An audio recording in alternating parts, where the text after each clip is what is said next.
Good afternoon students. आगे की video में हमने आधा लेसन करवा दिया था। आज हम उसी लेसन में जो दूसरा पेज नंबर 8 में जो 5 नंबर का पैराग्राफ है वहाँ से हम आज फिर से स्टार्ट करेंगे।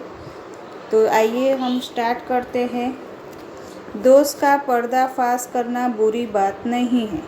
बुराई यह मालूम होती है कि किसी के आचरण के गलत पक्ष को उद्घाटित करते समय उसमें रस लिया जाता है और दोस्त दुर्घटना को एवं एकमात्र कर्तव्य मान लिया जाता है। बुराई में रस लेना बुरी बात है। अच्छाई को उतना ही रस लेकर उजागर करना और भी बुरी बात है। सैकड़ों घटनाओं ऐसी घटनाएं हैं जिन्हें उजागर करने से लोग में अच्छाई के प्रति अच्छी भावना जगती है।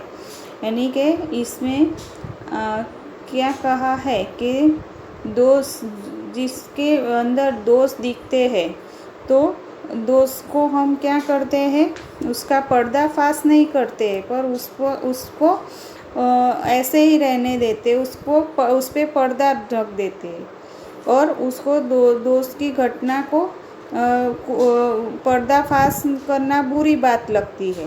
पर जो अच्छा करता है तो उसको हम उजागर नहीं करते हैं कि इसने अच्छा किया है। तो इसमें ये एक बुरी घटना होती है कि कोई व्यक्ति अपने दोषों को पर्दाफाश करता नहीं है और बुराई पर यह मालूम होता है कि किसी के आचरण के गलत पक्ष को उद्घाटित करते समय उसमें रस लिया जाता है। तो हम किसी की बुराइयां करते हैं तो उसको हम उसकी क्या करते हैं कि उसकी जो उजागर दृष्टि को है उसमें हम ज़्यादा रस लेते हैं, पर हम अपने अंदर झांक के नहीं देखते हैं कि हम क्या कर रहे हैं। तो ऐसी घटनाओं को हमें नज़रअंदाज करना नहीं चाहिए और ऐसी घटनाओं का हमको सामना करना चाहिए और अच्छे रास्ते पर चलना चाहिए। फिर क्योंकि एक बार रेलवे स्टेशन पर टिकट लेते हुए गलती से मैंने 10 के बजाय 100 रुपये का नोट दिया और मैं जल्दी गाड़ी में आकर बैठ गया। थोड़ी देर में टिकट बाबू उन दिनों के सेकंड क्लास के डिब्बे में हर आदमी का चेहरा पहचानता हुआ उपस्थित हुआ। उसने मुझे पहचान लिया और बड़ी विनम्रता के साथ मेरे हाथ में 90 रुपये रख दिए और बोला, यह बहुत गलती हो गई थी। आपने भी नहीं देखा, मैंने भी नहीं देखा। उसके चेहरे पर विचित्र संतोष की गर्मी थी। मैं चकित रह गया। यानी कि वो टिकट चेकर था, उसको पैसे देकर वो चला गया। तो वो भी देखो उसने इंसानियत की, वो ईमानदार था, इसलिए उसने वो पैसे, उसके ज़्यादा पैसे थे, वो पैसे उसको लौटा दिए और उसके चेहरे पर ईमानदारी का संतोष दिखाई देता था। कैसे कहूँ कि दुनिया में सच्चाई और ईमानदारी लुप्त हो गई है। तो अभी लेखक भी ऐसा कह रहे कि मैं कैसे कह सकती हूँ कि ईमानदारी लुप्त यानी कि गुम हो गई है। वैसे उनके अवांछित घटनाएं भी हुई है, परंतु यह एक घटना ठगी और वंचना की अनेक घटनाओं से अधिक शक्तिशाली है। यानी कि ऐसी एक घटना के सामने, ईमानदारी की एक घटना के सामने कई ऐसी दुष्ट घटनाएं भी होती है जिसको हम उसके आगे अधिक शक्तिशाली होती है। एक बार मैं बस यात्रा कर रहा था। मेरे साथ मेरी पत्नी और 3 बच्चे भी थे। बस में कुछ खराबी थी, रुक कर चलती थी। गंतव्य से कोई 5 मील पहले ही एक निर्जन सुनसान स्थान में बस में जवाब दे दिया। यानी कि वो रुक गई क्योंकि वो पहले से ही अटक के चल रही थी। गंतव्य से कोई बस पहले से ही रुक रुक कर चल रही थी, तो बस में बैठे तो वहाँ खूब अंधेरा था। रात के कोई 10 बजे होंगे।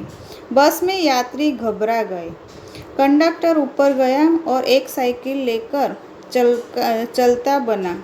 लोगों को संदेह हो गया कि हमें धोखा दिया जा रहा है, यानी कि उसमें से कंडक्टर उतर कर ऊपर से साइकिल लेकर, बस के ऊपर साइकिल होगी तो वो लेकर वो तो चला गया, तो जो बस में पैसेंजर बैठे थे उनको शंका हो गई कि ये हमको धोखा देकर चला जा रहा है। फिर क्या हुआ? बस में बैठे लोग ने तरह तरह की बातें शुरू कर दी। किसी ने कहा यहाँ डकैती होती है। 2 दिन पहले इस तरह एक बस को लूट लिया गया था। परिवार सहित अकेला मैं ही था। बच्चे पानी पानी चिल्ला रहे थे। पानी का कहीं ठिकाना न था। ऊपर से आदमियों का डर समा गया था, यानी कि बस सब ऐसे अंधेरे में ठहर गई तो सब घबरा गए थे। और लेखक ने कहते हैं कि परिवार के साथ मैं अकेला ही थी, क्योंकि पूरी बस में पूरे परिवार के साथ मैं अकेला ही था। तो फिर क्या हुआ कि कुछ नौजवानों ने ड्राइवर को पकड़कर मारने पीटने का हिसाब बनाया। ड्राइवर के चेहरे पर हवाइयाँ उड़ने लगी। लोगों ने उसे पकड़ लिया, यानी कि बस में बैठे सब ने ड्राइवर को पकड़ लिया और उसको मारा। वह बड़े कातर ढंग से मेरी ओर देखने लगा और बोला, हम लोग बस का कोई उपाय कर रहे हैं, बचाइए, ये लोग मारेंगे।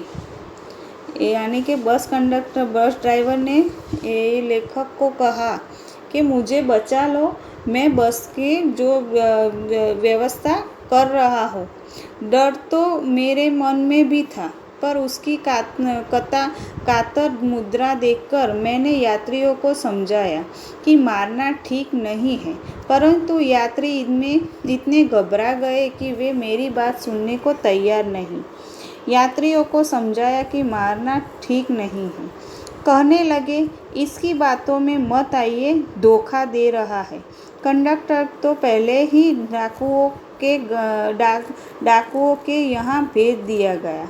यानी कि ये सब यात्रियों को ऐसा लगा कि कंडक्टर हमको धोखा देकर चला ही गया पहले से, अब ये भी हमको धोखा देगा, इसलिए हम उसे मारेंगे। मैं भी वह भयभीत था, पर ड्राइवर को किसी तरह मारपीट से बताया। 1.5-2 घंटे बीत गए। मेरे बच्चे भोजन और पानी के लिए व्याकुल थे।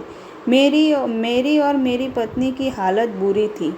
लोगों ने ड्राइवर को मारा तो नहीं, पर उसे बस से उतारकर एक जगह घर कर रखा, यानी कि बांध कर रखा। कोई भी दुर्घटना होती है तो पहले ड्राइवर को समाप्त कर देना, उन्हें उचित जान पड़ा। ये गिड़गिड़ाने का कोई विशेष असर नहीं पड़ा, यानी कि ड्राइवर ने उस सबको जो यात्री है उसको मारते थे तो उसके सामने उसने रो पड़ा और बोला कि मेरा कोई इसमें कुछ नहीं है।